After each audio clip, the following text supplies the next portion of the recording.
नमस्कार दोस्तों, स्वागत है आपका अपने YouTube channel education classes Ramu में। आपका स्वागत करता हूं। दोस्तों, आज की वीडियो हमारा हिंदी से प्रैक्टिस सेट जो है लेसन 5वां आज शुरू कर दिया हूं हम, और ये है सर्वनाम से रिलेटेड। तो आज सर्वनाम से रिलेटेड बहुत महत्वपूर्ण क्वेश्चन देखने वाले हैं जो किसी न किसी एग्जाम में पूछे गए हैं। इस वीडियो को देखने के बाद आपको पता चलेगा कि सर्वनाम से कैसे प्रश्न जो है एग्जाम में पूछे जाते हैं, और यही क्वेश्चन रहेंगे। फिर भी रिपीटेड क्वेश्चन जो है, बस उसका लैंग्वेज जो है, तरीका जो है घुमा दिया जाता है। बाकी चीज़ें सर्वनाम हर टॉपिक में वही होता है। किसी भी भर्ती की तैयारी करें तो सर्वनाम सर्वनाम ही होता है, और पढ़ा भी वही जाता है जो एक जगह दिया रहता है सर्वनाम से रिलेटेड। चाहे टाइप्स हो, प्रकार हो, संख्या हो, उस कैसे अनुवाद बनाया जाता है, कैसे लिंग वचन कारक का प्रयोग किया जाता है सर्वनाम में, वही चीज़ें सब पढ़ना होता है। उसी से रिलेटेड आज बहुत महत्वपूर्ण क्वेश्चन हम देखने वाले हैं, जो कि आपके किसी भी एग्जाम, चाहे बिहार शिक्षक भर्ती की बात करें, चाहे प्राइमरी सुपर टेट, किसी भी एग्जाम के लिए महत्वपूर्ण होगा। वीडियो को अंत तक देखिएगा। वीडियो पसंद आए तो लाइक शेयर सब्सक्राइब जरूर करिएगा। और पीटीसी और बीएड का विवाद जो चल रहा था, उसका निर्णय 17 जुलाई को आने वाला था, लेकिन अब वो 17 जुलाई को नहीं आ जाएगा। अब वो आगे कब आएगा इसका कोई अभी पता नहीं है, क्योंकि कोई डेट पड़ी नहीं है। और 17 जुलाई को जो निर्णय आने वाला था जस्टिस अनिरुद्ध बोस की अध्यक्षता में, वो अब जो है नहीं आएगा। उसमें कुछ गड़बड़ियाँ हैं जिसकी वजह से जो है अब वो निर्णय नहीं आएगा। अब इसका विवाद हो सकता है ज़्यादा समय तक रहे, और अब देरी होगा तो वो फायदा नुकसान किसको होगा? तो छात्रों को ही होगा। चलिए आगे चलते हैं। प्रश्न नंबर पहला, उत्तम पुरुष सर्वनाम किस भेद का एक प्रकार है? वो आपको बताना है। उत्तम पुरुष, तो देखिए उत्तम पुरुष किसके अंतर्गत आता है? तो वो आपको पता होगा कि ये 3 होते हैं। पुरुष के 3 पार्ट होते हैं, उत्तम, मध्यम और अन्य पुरुष। ए वाला विकल्प हमारा सही हो जाएगा। पुरुषवाचक सर्वनाम के अंतर्गत आते हैं। आपको पहले पढ़ाने से पहले एक चीज़ बता दें, सर्वनाम के प्रकार 6 होते हैं, और सर्वनामों की संख्या जो है 11 होता है। तो ये चीज़ ध्यान रखिएगा, 11 सर्वनामों की संख्या होता है, और सर्वनाम के प्रकार की पूछे तो वो 6 होता है। बस इतना चीज़ें ध्यान रखिएगा।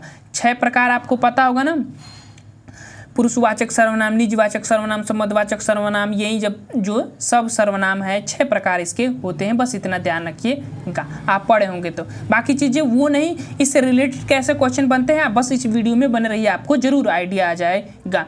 वे भ्रष्टाचार के प्रबल विरोधी थे। इस वाक्य सर्वनाम का कौन सा प्रकार है वो आपको बताना है। तो देखिए, ये आपका पहला जो वर्ड है यही सर्वनाम है। पहला जो शब्द वो दिया है वही आपका सर्वनाम है, लेकिन ये किस सर्वनाम के भेद के अंतर्गत आएगा वो आपको बताना है। प्रश्न नंबर दूसरा का किसके अंतर्गत आएगा?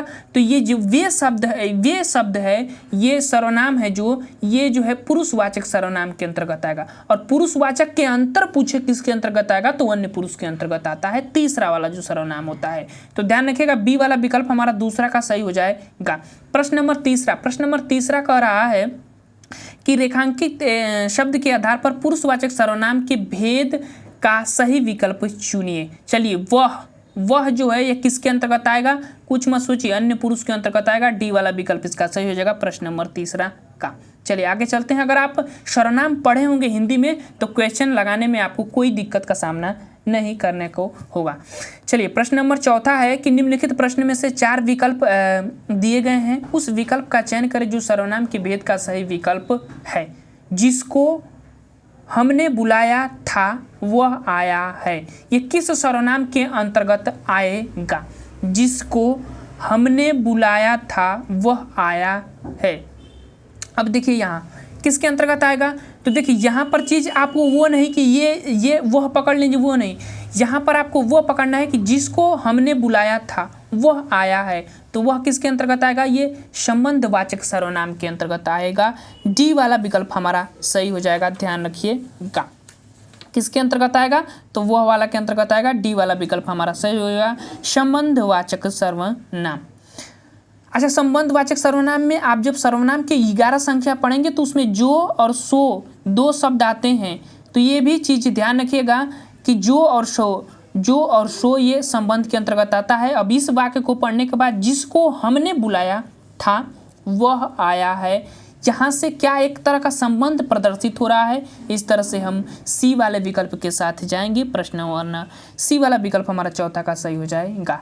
आगे चलते हैं प्रश्न नंबर 5वां। जो सज्जन आपको बुला रहे हैं, अच्छा सॉरी मैं गलत पढ़ रहा हूँ, कोई सज्जन आपको बुला रहे हैं, इस वाक्य में किस सर्वनाम का प्रयोग किया है। तो कोई, देखिए कोई ये सर्वनाम है। सर्वनाम की संख्या की मैंने बताया था ना कि 11 होती है, वो भी बता देता हूँ कौन कौन होती है। चलिए पहले यहाँ पर बता देता हूँ, उसके बाद प्रश्न करेंगे।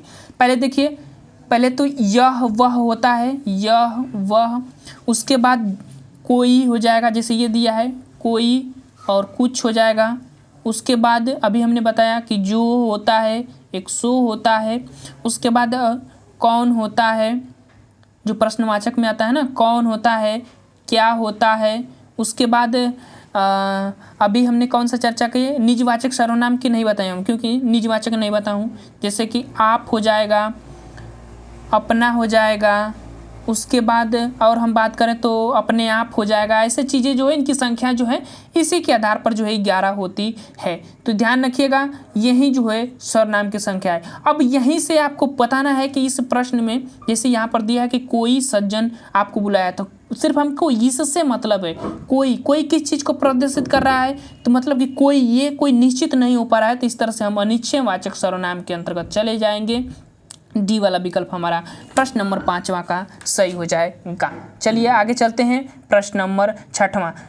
शब्द कोई, देखिए शब्द कोई सर्वनाम के किस प्रकार का भेद है, तो वो है शब्द कोई। प्रश्न नंबर 6वां कौन सा विकल्प होगा, तो यहाँ पर देखिए दो सर्वनाम आ जाते हैं, और जब जहाँ पर दो सर्वनाम आएंगे वहाँ पर क्या चीज़ होता है, जहाँ पर दो सर्वनामों का मेल होता है वहाँ पर हम इसके साथ मत जाइएगा, अनिश्चयवाचक के साथ मत जाइएगा, ए वाले के साथ जाइएगा। संयुक्त जो है सर्वनाम कहलाते हैं, जहाँ पर दो सर्वनामों का योग होता है। तो ध्यान रखिएगा, जहाँ पर दो सर्वनाम होंगे वहाँ पर योग होगा, तो उसको हम संयुक्त वाचक सर्वनाम कहेंगे। जैसे यहाँ पर सब कोई दिया है, अगर यहीं पर सब कुछ दिया रहता तो वहीं संयुक्त वाचक सर्वनाम। यहाँ पर अगर जो कोई दिया रहता, जो कोई, तो ये भी जो है संयुक्त वाचक सर्वनाम के अंतर्गत आएगा। तो बस ध्यान रखिएगा, दो सर्वनाम जब साथ में हों तब वहाँ पर संयुक्त सर्वनाम उसको कहते हैं।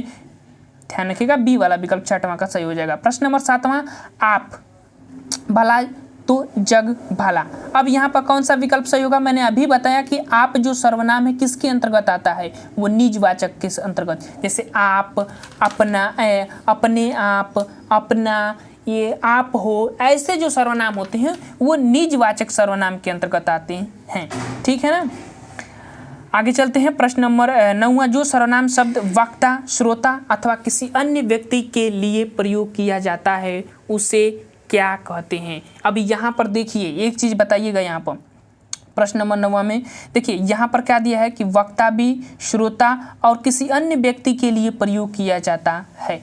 एक तो कहने वाला हो वक्ता, एक सुनने वाला हो और एक अन्य व्यक्ति हो। तो ये किस में आता है, ये तो एक पुरुष हो जाएगा ना, तो पुरुषवाचक सर्वनाम में, क्योंकि पुरुषवाचक में उत्तम पुरुष जो वक्ता है, मध्यम पुरुष जिसको बताया जाता है मतलब सुनने वाला जो होता है, और अन्य पुरुष जिसके बारे में बताया जाता है। तो ये वाला विकल्प हमारा सही हो जाएगा। प्रश्न नंबर 10वां। उस विकल्प का चयन करें जो दिए गए विकल्प में सर्वनाम के भेद का सही विकल्प है। घनश्याम ने अपने आप, अब बस कुछ मत पढ़े, अपने आप निजवाचक सर्वनाम। डी वाला विकल्प 10वां का हमारा, सी वाला विकल्प हमारा निजवाचक सर्वनाम सही हो जाएगा। प्रश्न नंबर 11। निम्न में से कौन सा प्रश्नवाचक सर्वनाम है, कौन सा प्रश्न किससे बन रहा है, इसमें देखो तो प्रश्न ये है ना सी वाला, तो सी वाला विकल्प इसका सही हो जाएगा। आगे चलते हैं प्रश्न नंबर 12। अब ज़्यादा समय नहीं लूँगा क्योंकि जितना व्याख्या करना था वो कर दिया हूँ, अब बाकी वहीं से सिर्फ प्रश्न पढ़ना है, उत्तर मारना है। प्रश्न नंबर 12। जो शब्द पूर्व पर संबंध से किसी भी संज्ञा के बदले आता है उसको क्या कहते हैं। जो शब्द पूर्व पर मतलब पहले संबंध से किसी संज्ञा के पहले आता है उसको हम क्या कहते हैं, तो उसको हम कहेंगे क्या, सर्वनाम, क्योंकि संज्ञा के स्थान पर ही तो सर्वनाम आता है। सी वाला विकल्प इसका सही हो जाएगा। आगे चलते हैं प्रश्न नंबर 13। जो शब्द कौन सा सर्वनाम है, तो अभी हमने बताया कि जो और सो जो होता है वो किसके अंतर्गत आता है, तो संबंधवाचक सर्वनाम के अंतर्गत आता है, जिनकी संख्या 11 होती है। ध्यान रखिएगा, इसमें से जो और सो, दो ये सर्वनाम जो होते हैं ये संबंधवाचक के अंतर्गत आते हैं। आगे चलते हैं प्रश्न नंबर 14। जो सर्वनाम संज्ञा शब्द के मेल से बनते हैं उसे कहते हैं। जो सर्वनाम संज्ञा शब्द के मेल से बनते हैं उन्हें क्या कहते हैं? अच्छा, ये बहुत महत्वपूर्ण प्रश्न है, ध्यान रखिएगा, बहुत से लोग इस प्रश्न को नहीं जानते होंगे। जो सर्वनाम संज्ञा शब्द के मेल से बनते हैं उसको हम कहते हैं क्या? संयुक्त सर्वनाम। ध्यान रखिएगा, उसको हम संयुक्त सर्वनाम कहते हैं। जो शब्दों के दो सर्वनाम जो है संज्ञा शब्दों के मेल से बने होते हैं। प्रश्न नंबर 15। कोई, अब देखिए यहाँ पर कोई पूछ रहा है कि कौन सा सर्वनाम है, वो आपको बताना है। 15, प्रश्न नंबर 15 कौन सा? तो कोई मतलब कोई निश्चय नहीं है कि कौन है, तो इस तरह से हम अनिश्चयवाचक सर्वनाम, बी वाला विकल्प इसका सही हो जाएगा। प्रश्न नंबर 16 कौन सा पुरुषवाचक सर्वनाम का भेद इसमें से नहीं है? 3 ही भेद होते हैं पुरुषवाचक सर्वनाम के, इसमें से नहीं है तो अति उत्तम पुरुष कहीं देखे हैं आप? नहीं ना, बी विकल्प सही हो जाएगा। प्रश्न नंबर 17 क्या आप घर भी आएंगे? क्या आप घर भी आएंगे रेखांकित पद में, रेखांकित पद है, क्या है ये रेखांकित पद क्या है? तो आप ही बताइए, ये तो सर्वनाम ही है, डी वाला विकल्प इसका सही हो जाएगा प्रश्न नंबर 17 का। प्रश्न नंबर 18 निम्नलिखित में से सर्वनाम है, सी वाला विकल्प आप सर्वनाम मिल गया। आगे चलते हैं प्रश्न नंबर 18। प्रश्न नंबर 18 कह रहा है कि संज्ञा का भेद नहीं है। संज्ञा के कितने भेद होते हैं? संज्ञा नहीं है सर्वनाम, इसमें से पूछ रहा है कि संज्ञा का भेद नहीं है। चलिए, संज्ञा का भेद नहीं है, संज्ञा के 5 भेद होते हैं, जिसमें से आपको इसमें से बताना है कि कौन सा संज्ञा का भेद नहीं है। निजवाचक ये सर्वनाम में आता है, संज्ञा में नहीं आएगा, ये वाला विकल्प इसका सही हो जाएगा। प्रश्न नंबर 20 सर्वनाम का शाब्दिक क्या बताना है? शाब्दिक अर्थ क्या होगा? सर्वनाम का शाब्दिक अर्थ क्या होता है वो आपको बताना है प्रश्न नंबर 20 का। तो सर्वनाम का शाब्दिक अर्थ है सबका नाम, सी वाला विकल्प ध्यान रखिएगा। सर्वनाम का शाब्दिक अर्थ सी वाला विकल्प। देखिए यूपीपी में पूछा गया क्वेश्चन है, कितना अच्छा क्वेश्चन है। सबका मतलब अभी आपसे कोई भी पूछे कि सर्वनाम का शाब्दिक अर्थ क्या होता है तो सबका नाम हो जाएगा, सी वाला विकल्प इसका सही हो जाएगा। प्रश्न नंबर 21 पुरुषवाचक सर्वनाम के कितने भेद होते हैं? 3 भेद होते हैं, बी वाला विकल्प इसका सही हो जाएगा। पुरुषवाचक सर्वनाम कौन से? अन्य पुरुष, मध्यम पुरुष, उत्तम पुरुष, यही ना होते हैं 3 पुरुष। प्रश्न नंबर 22 यह मेरी पतंग है, रेखांकित शब्द का भेद बताइए। यह मेरी पतंग है, ये निश्चय हो रहा है कि भाई यही जो है, चाहे कहिए कि यह मेरी पुस्तक है, तो ये एक निश्चय हो जाएगा। तो किसके साथ जाएंगे हम? बी वाले के साथ, निश्चयवाचक सर्वनाम के अंतर्गत आएंगे। यह कह लीजिए चाहे वह कह लीजिए, ये दोनों जो है निश्चयवाचक सर्वनाम के अंतर्गत आते हैं। तो ये चीज़ें ध्यान रखिएगा, ये 2 शब्द हैं, मतलब 2 शब्द हैं जो निश्चयवाचक सर्वनाम के अंतर्गत आते हैं। प्रश्न नंबर 23 निम्नलिखित में से कौन सा निजवाचक सर्वनाम नहीं है? निजवाचक नहीं है, आप, खुद, निज, ये निजवाचक है। डी वाला विकल्प हम जो है निजवाचक के अंतर्गत नहीं आता, ये पुरुषवाचक के अंतर्गत आता है। और पुरुषवाचक के अंतर्गत का तीसरा भेद जो उत्तम पुरुष होता है उसमें ये आएगा। प्रश्न नंबर 24 सीधा शब्द का निम्नलिखित में से किस रूप में प्रयोग नहीं किया जा सकता? थोड़ा पीडीएफ का पेज मैंने गड़बड़ा दिया, ज़्यादा एडिटिंग करने लगा ना, तो इसीलिए ये पेज का कलर दूसरा उस पेज का सही था, इस पेज का देखिए कलर सही है, लेकिन इस पेज का कलर देखिए कैसा हो गया। चलिए अब एडिटिंग धीरे धीरे सीखते हैं, ज्ञान ही मिलता है। चलिए प्रश्न नंबर 24 है कि सीधा शब्द का निम्नलिखित में से किस रूप में प्रयोग नहीं किया जा सकता? सीधा जो शब्द है इसका इसमें से किसके साथ प्रयोग नहीं किया जा सकता वो आपको बताना है प्रश्न नंबर 24 का। कौन सा विकल्प सही होगा वो आपको बताना है। तो सीधा सर्वनाम में कभी नहीं आ सकता है, आएगा नहीं आएगा, सी वाला विकल्प इसका सही हो जाएगा, बाकी सभी के साथ प्रयोग कर सकते हैं। प्रश्न नंबर 25 निम्नलिखित वाक्य में सर्वनाम के रूप में क्या प्रयोग किया गया है? ऐसा भी हो सकता है, इसमें से आपको सर्वनाम बताना है कि कौन सा है प्रश्न नंबर 25 का।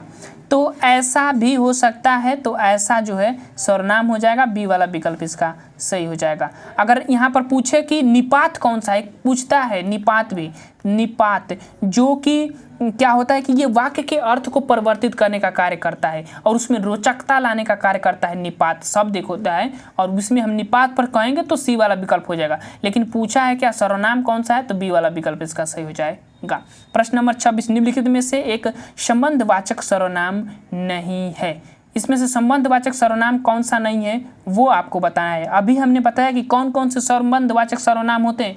11 संख्या जो होती है उसमें से 2 होते हैं संबंधवाचक सर्वनाम, लेकिन इसमें से कौन सा नहीं है वो आपको इसमें से बताना है। तो देखिए, जो सो ये तो संबंधवाचक सर्वनाम में आएगा, लेकिन ये 2 सर्वनाम नहीं आते, लेकिन ये जो होता है सी वाला निश्चयवाचक में आता है। लेकिन हमारा जो प्रश्न के अकॉर्डिंग विकल्प सही होगा वो बी वाला विकल्प जो है सही हो जाएगा। वहाँ जो है ये संबंधवाचक 26 का जो विकल्प हमारा सही होगा वो हो जाएगा यह निश्चयवाचक सर्वनाम में आता है ना। सी वाला डी वाला विकल्प के साथ जाइएगा, वह किसी के साथ वहाँ हमने नहीं पढ़ा है किसी के साथ, तो डी वाले के साथ जाइएगा। यह जो है निश्चयवाचक सर्वनाम के अंतर्गत आएगा, संबंधवाचक नहीं है वही पूछा था उसमें। वहाँ जो दिया है जैसे कि जो सो वहाँ से संबंध हो सकता है, लेकिन डी वाला विकल्प जो है निश्चयवाचक के आएगा। तो वही चीज़ आप अपने अकॉर्डिंग प्रश्न के अकॉर्डिंग आपका चेंज होना पड़ता है कि कौन से आपको चुनना है। प्रश्न नंबर 27 है कि निम्नलिखित में से एक निश्चयवाचक सर्वनाम है, इसमें से आपको बताना है। तो निश्चयवाचक यह है, सी वाला विकल्प सही हो जाएगा। निश्चयवाचक पूछ रहा है 27 का, सी वाला विकल्प हमारा। प्रश्न नंबर 28, निम्नलिखित में से कौन सा पुरुषवाचक सर्वनाम है।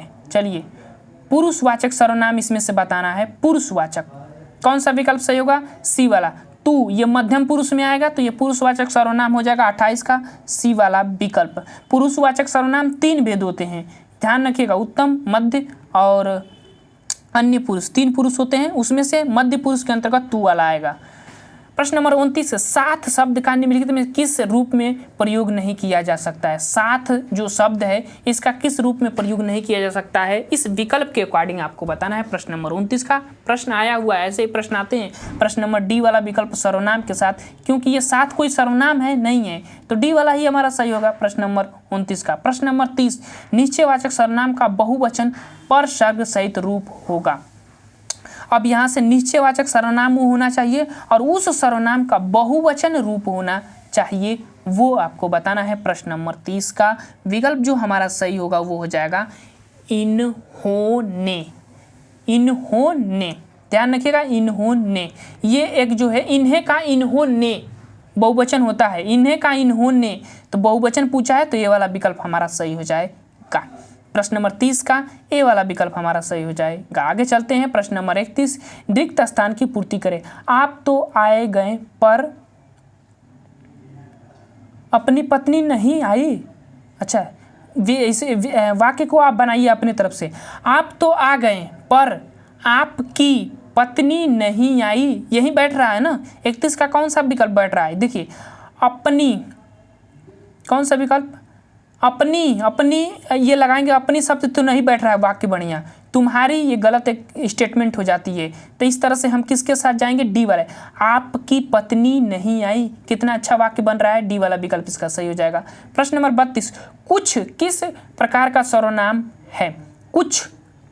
कुछ किस प्रकार का सर्वनाम है वो आपको बताना है। प्रश्न नंबर 32 का किस प्रकार का है, तो यह अनिश्चयवाचक। कोई, कुछ, 2 सर्वनाम आते हैं, कोई और कुछ, ये जो है अनिश्चयवाचक में आएंगे, ध्यान रखिएगा। बी वाला विकल्प 32 का सही हो जाएगा। प्रश्न नंबर 33, निम्न में से अनिश्चयवाचक सर्वनाम कौन सा है। अनिश्चयवाचक सर्वनाम ए वाला विकल्प इसका सही हो जाएगा। कोई, अभी हमने बताया, वही चीज यहाँ पर पूछ दिया है। प्रश्न नंबर 34 कह रहा कि क्या, कौन सा सर्वनाम है, क्या कैसा है सर्वनाम, तो प्रश्नवाचक सर्वनाम बी वाला विकल्प इसका सही हो जाएगा। चलिए, इतना सरल है कि इस पर ज़्यादा व्याख्या करने की कोई ज़रूरत नहीं है। प्रश्न नंबर 35, मध्यम पुरुष का उदाहरण है। मध्यम पुरुष, पुरुष 3 होते हैं, उत्तम पुरुष, मध्यम पुरुष, अन्य पुरुष। अब मध्यम पुरुष में कौन सा उदाहरण आएगा वो आपको बताना है। प्रश्न नंबर 35 का विकल्प जो हमारा सही होगा वो ये वाला, तुम जो है मध्यम पुरुष में, तुम का रूप मध्यम पुरुष में ही चलता है ना, तो ये वाला विकल्प हमारा सही हो जाएगा। प्रश्न नंबर 36, निम्नलिखित में से निश्चयवाचक सर्वनाम इसमें से कौन सा है। निश्चयवाचक, चलिए निश्चयवाचक सर्वनाम आपको बताना है, इसमें से कौन सा होगा निश्चयवाचक सर्वनाम। विकल्प हमारा जो सही होगा वो बी वाला, यह और वह ये दोनों ही निश्चयवाचक में आते हैं, ध्यान रखिएगा। बी वाला विकल्प हमारा सही हो जाएगा। प्रश्न नंबर 37 प्रश्न कह रहा है कि कुछ खाकर ही बाहर आना। वाक्य में कुछ किस सर्वनाम का प्रकार है? कुछ कोई। अभी हमने इस पर बताया कुछ और कोई, ये कैसा सर्वनाम है? अनिश्चयवाचक सर्वनाम। डी वाला विकल्प सी वाला विकल्प हमारा सही हो जाएगा। चलिए प्रश्न नंबर 38, मैं कौन सा सर्वनाम है? चलिए पुरुषवाचक सर्वनाम, को सोचने की जरूरत नहीं, डी वाला विकल्प इसका सही हो जाएगा। आगे चलते हैं प्रश्न नंबर 39, मैं जा रहा हूँ डैश डैश चिंता मत करो। अब वाक्य को एकदम शुद्ध बनाइएगा, सार्थक वाक्य आपको बनाना है। कौन सा विकल्प इसमें भरा जाएगा? मैं जा रहा हूँ, कौन सा? प्रश्न नंबर 39 का कौन सा विकल्प सही होगा? मैं जा रहा हूँ अपनी चिंता मत करना। ये इसके साथ बैठाएंगे तो नहीं बैठ रहा है ना जी। मैं जा रहा हूँ अपनी चिंता मत करना। डी को बिठाइए तो मैं जा रहा हूँ अपुन की ये कोई शब्द नहीं बन रहा है। मैं जा रहा हूँ मुझकी चिंता मत करना। ये तो दो विकल्प तो ऐसे कट गए। अब चलिए दो विकल्प को काट देता हूँ, ए और बी में से भी नाना है। चलिए मैं जा रहा हूँ अपनी चिंता मत करना और मैं जा रहा हूँ मेरी चिंता मत करना। किस ना इसको लगाएंगे तो निजवाचक हो जाएगा, लेकिन इसको लगाएंगे तो एकदम शुद्ध बन रहा है। ए वाला विकल्प हमारा सही हो जाएगा प्रश्न नंबर 39 का। प्रश्न नंबर 40, निम्नलिखित में से क्या एक अप्रमाणिक प्रश्नवाचक सर्वनाम है? अप्रमाणिक प्रश्नवाचक सर्वनाम प्रश्न नंबर 40 पूछ रहा है। कौन सा विकल्प सही होगा? तो हमारा जो विकल्प सही होगा वो होगा ए वाला विकल्प, अप्रमाणिक प्रश्नवाचक सर्वनाम। ए वाला विकल्प हमारा सही हो जाएगा 40 का ए वाला विकल्प। आगे चलते हैं प्रश्न नंबर 41, मैं अपने आप। निजवाचक सर्वनाम पूछ रहा है कि ये सर्वनाम कौन सा है? आप। तो निजवाचक सर्वनाम, कुछ मत करिए, सी वाला विकल्प इसका सही हो जाएगा। प्रश्न नंबर 42, वह आप ही चला गया। देखिए ये भी वही चीज़ है, आप ही चला गया। इसका कोई मतलब निकल रहा है इस वाक्य के साथ प्रयोग करने के पर? नहीं ना, तो वो निजवाचक के ही अंतर्गत आएगा। 42 का हमारा ए वाला विकल्प सही हो जाएगा। आगे चलते हैं प्रश्न नंबर 43, हिंदी में कुल कितने सर्वनाम होते हैं? अभी हमने आपको बताया कि कुल 11 सर्वनाम होते हैं और भेद पूछे तो 6 होते हैं, ध्यान रखिएगा। ए वाला विकल्प 43 का सही हो जाएगा। प्रश्न नंबर 44, सर्वनाम के कुल कितने भेद होते हैं? 6 होते हैं, सी वाला विकल्प इसका सही हो जाएगा। प्रश्न नंबर 45, आप भी सब राह देख रहे हैं। आप की सब राह देख रहे हैं, ये आप जो है ये कौन सा सर्वनाम है वो आपको बताना है 45 का। तो निजवाचक सर्वनाम मैं आपको कई बार बता चुका हूँ कि आप, अपने आप सभी, ये जो है निजवाचक सर्वनाम के अंतर्गत आते हैं। ये चीज़ ध्यान रखिएगा। निजवाचक सर्वनाम ऐसे होते हैं जिसका कोई मतलब नहीं निकलता है, वाक्य में प्रयोग होता है तो अर्थ भी अच्छा नहीं निकलता है, ऐसा चीज होता है। प्रश्न नंबर 46, निम्नलिखित में सर्वनाम शब्द है, बताइए इसमें से कौन सा सर्वनाम? यही है ना, बाकी तो सब संज्ञाएं जैसे प्रदर्शित हो रहा है। सर्वनाम पूछा है, डी वाला विकल्प हमारा सही हो जाएगा। 47 प्रश्न कह रहा है कि हम ताजमहल देखने जाएंगे। कौन सा सर्वनाम है? हम में क्या है? तो पुरुषवाचक होगा ना, बी वाला विकल्प 47 का सही हो जाएगा। पुरुषवाचक के ही तो अंतर्गत आएगा। पुरुषवाचक के 3 भेद होते हैं, उत्तम, मध्यम और अन्य, और वो भी उत्तम पुरुष के अंतर्गत आएगा। ए वाला विकल्प, बी वाला विकल्प हमारा सही हो जाएगा। प्रश्न नंबर 48, कौन सा सर्वनाम का भेद नहीं है इसमें से? चलिए गुणवाचक सर्वनाम, ये कहीं पढ़े हैं आप? गुणवाचक सर्वनाम कभी नहीं पढ़े हैं, ठीक है ना। ये गुणवाचक नहीं, ये तो विशेषण का भेद होता है ना। बी वाला विकल्प हमारा सही हो जाएगा। प्रश्न नंबर 49, अनिश्चयवाचक सर्वनाम का कारण, अनिश्चयवाचक सर्वनाम करण कारक बहुवचन रूप होगा। अनिश्चयवाचक सर्वनाम होना चाहिए और उसका करण कारक में बहुवचन रूप क्या होगा वो आपको बताना है। प्रश्न नंबर 49 का क्या होगा? तो जो होगा वो होगा ए वाला विकल्प, किन्हीं से। अब देखिए से लगा है, कर्ता ने कर्म को करण से के द्वारा, तो यही विकल्प हमारा मिल रहा है। ए वाला विकल्प इसका सही हो जाएगा। प्रश्न नंबर 50, अनिश्चयवाचक सर्वनाम अपादान कारक में बहुवचन आपको बताना है। अपादान कारक होना चाहिए, अनिश्चयवाचक भी होना चाहिए। तो कौन सा विकल्प सही होगा? 50 का। देखिए 50 का वही विकल्प, किन्हीं से। अब यहाँ पर देखिए, यहाँ पूछा क्या था हमारे पहले भी प्रश्न में कि कर्ण कारक होना चाहिए, लेकिन यहाँ पर पूछा है कि आपादान कारक होना चाहिए, तो वो हमारा विकल्प बी वाला ही होगा, किन्हीं से। अब ये देखिए, अब किसी वाक्य के साथ प्रयोग करेंगे तब आपका इसका निष्कर्ष निकला है, इसीलिए यहाँ पर तीसरा जो है, तीसरा कारक नहीं दिया है, तृतीय विभक्ति वाला कारक नहीं दिया है। लेकिन जब आप इसको किसी वाक्य के साथ प्रयोग करेंगे तो वो कर्ण भी हो सकता है और वो आपादान भी हो सकता है, लेकिन कंडीशन है कि वाक्य क्या कहना चाह रहा है। अगर साधन के योग में होगा तब तो तृतीय होगा, अगर वो अलगाव के स्थिति में होगा तब पंचमी विभक्ति होगा। ये बात आप ध्यान रखिएगा, पंचमी यानी कि आपादान होगा, ठीक है ना। बी वाला विकल्प इसका सही हो जाएगा। बहुत प्रयोग के आधार पर ही उसको अलग कर सकते हैं। प्रश्न नंबर 51, निम्नलिखित में से सर्वनाम शब्द है, बस कुछ मत करिए, ए वाला विकल्प कुछ जो है सर्वनाम हो जाएगा, बाकी कोई इसमें से तीनों विकल्प में से सर्वनाम नहीं है। 52 प्रश्न, निम्नलिखित जोड़ों में से उत्तम पुरुष वाले जोड़ा कौन सा है, वो आपको बताना है। सी वाला विकल्प सही होगा। उत्तम पुरुष पूछ रहा है, सी वाला विकल्प। बहुत सरल प्रश्न है, ज़्यादा हार्ड नहीं है, समय इसीलिए नहीं ले रहा हूँ। प्रश्न नंबर 53, शीला अपने कपड़े स्वयं धोती है, स्वयं किस प्रकार का सर्वनाम है वो आपको बताना है। तो स्वयं की बात करें तो ये हो जाएगा हमारा निजवाचक सर्वनाम के अंतर्गत। स्वयं, अपने, अपने आप, अपने लोग, अपने से, ये चीजें जो है निजवाचक सर्वनाम में आता है, ध्यान रखिएगा। 53 का ए वाला विकल्प सही हो जाएगा। प्रश्न नंबर 54, मैं अपने आप वस्त्र साफ कर लेता हूँ, इस वाक्य में कौन सा सर्वनाम है वही आपको बताना है। प्रश्न नंबर 54 का विकल्प जो हमारा सही होगा वो निजवाचक सर्वनाम। क्या दिया है, अपने आप, ठीक है ना। आगे चलते हैं। प्रश्न नंबर 55, वह बहुत अच्छा लड़का है, वह कैसा सर्वनाम है वो आपको बताना है। तो वह जब भी कहेंगे तो वो एक निश्चय है कि भाई उसी की बात कर रहा है, एक प्रोजेक्ट निश्चय की बात कर रहा है कि उसी का है, तो वो निश्चयवाचक के अंतर्गत आएगा। ए वाला विकल्प हमारा 55 का सही हो जाएगा। प्रश्न नंबर 56 कह रहा है, विकल्प सारा दिखाएं आपको।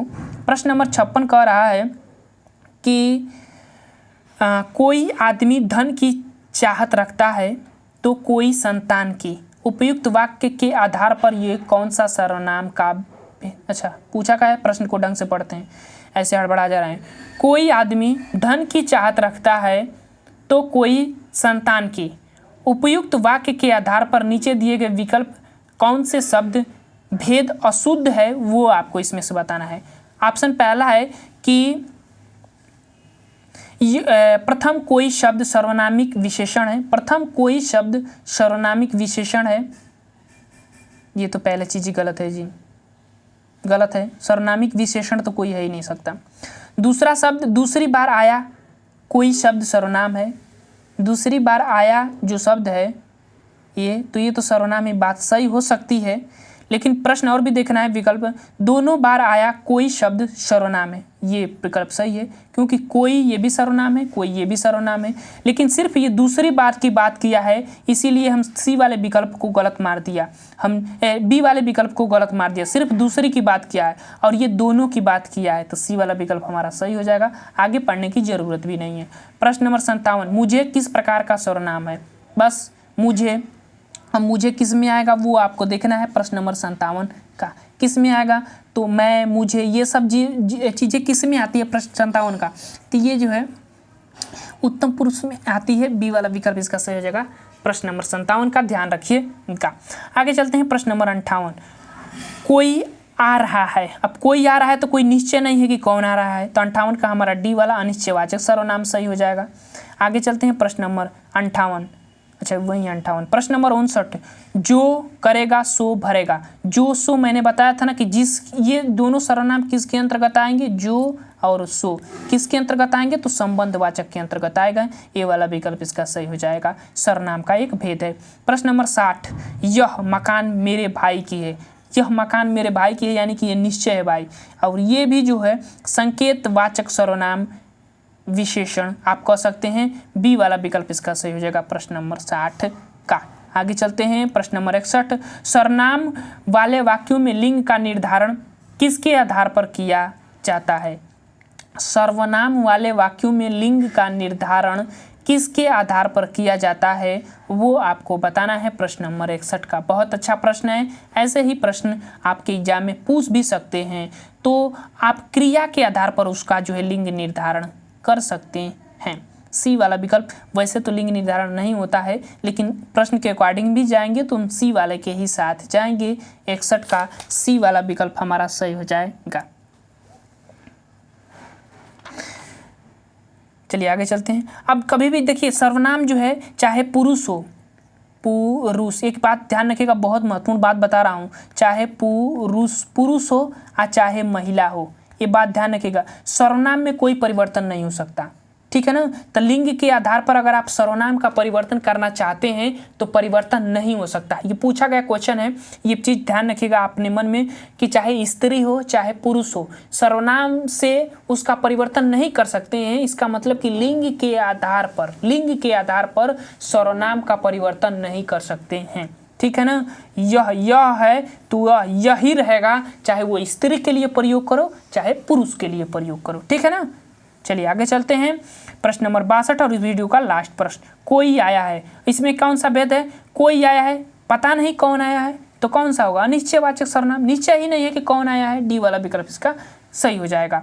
ये थे सर्वनाम से रिलेटेड इंपॉर्टेंट क्वेश्चन जो किसी एग्जाम में पूछे गए होंगे। बाकी चीज़ें वीडियो देखे होंगे तो सर्वनाम के ऐसे क्वेश्चन जब भी आपके एग्जाम में बनेंगे तो स्पेशली जो है 100% आशा करता हूं कि आप क्वेश्चन हल कर सकते हैं सर्वनाम से रिलेटेड। बाकी अगर आपका प्रश्न सर्वनाम से रिलेटेड नहीं आया, मतलब ज़्यादातर प्रश्न आपने गलत किया, तो सर्वनाम टॉपिक जाकर आप एक बार पढ़ लीजिएगा, फिर देखिएगा रिजल्ट आपका बहुत अच्छा आएगा इस हिंदी टॉपिक से रिलेटेड। तो चलिए आज के लिए बस इतना ही। Thank you for watching this video.